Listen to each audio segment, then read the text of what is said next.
Okay, so I've got the door switch for a 2005 Chevrolet Colorado. This one's a crew cab. So common problem with these Colorados, and I think some other GMs as well, is that whenever you disconnect the battery, your driver's window control as well as the door lock control will stop working. I've had this problem several times. You know, if you leave something on, say a light, and your battery dies on you, then you're into this. And you look online and people talk about changing out the circuit board, and there's all kinds of fixes. The only ones I've ever had that work for me, and they don't always work, is to disconnect the battery and clamp the two cables together so that any residual charges are able to dissipate from the positive to the negative side of the circuits. And then to remove this circuit board out of the door switch control panel, and you see that it's got two capacitors, these tall or two black cylinders that are standing up. If you turn them over, you'll see that there's you'll see where they go through and they're soldered onto the circuit board. And what you're supposed to do, and what I've done in the past, which works sometimes, is just take a flat-bladed screwdriver and go across those two solder joints for each capacitor. And then you put it back together, plug it in, and then there's this procedure that you've had to do. And the procedure, if I recall, is you get in the car, or get in the truck rather, put the key in the ignition, turn it to the run position, you get out, you go to the battery cables, you connect the negative terminal first, then you connect the positive terminal, all in one quick shot, one quick move. Then you get back in the vehicle, close the door, and you put the key to the off position, and then open the door, and you'll hear the chimes going because the key is still inside in the ignition or in the switch. Pull the key out, and then this should work. Now I've done that. Sometimes it works, sometimes it doesn't.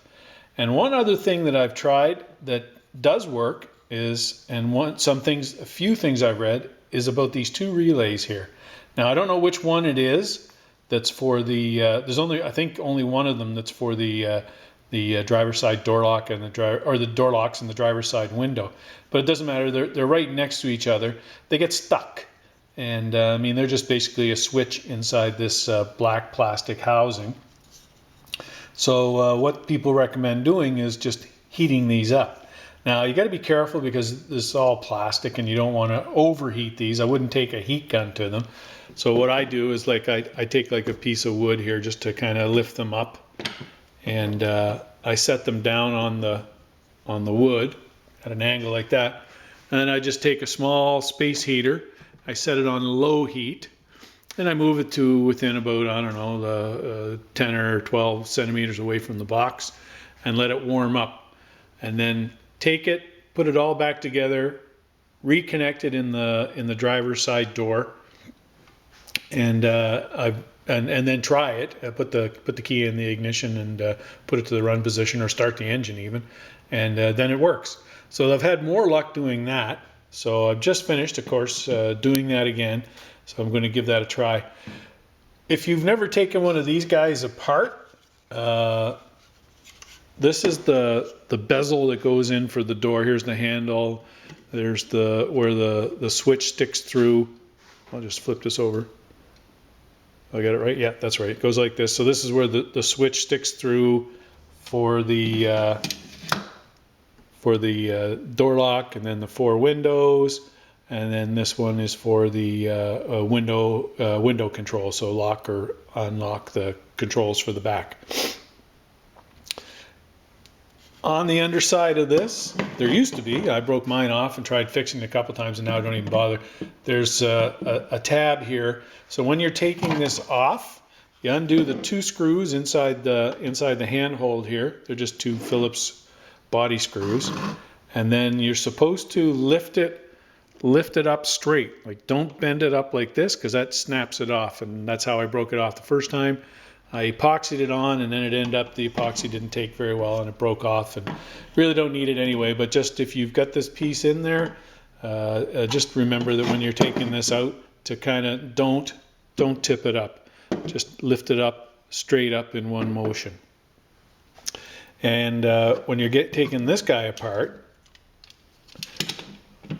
this white part is in here. It's held on by the one screw here. These three screws, two here, one here, they attach this whole switch assembly to the back side of the bezel.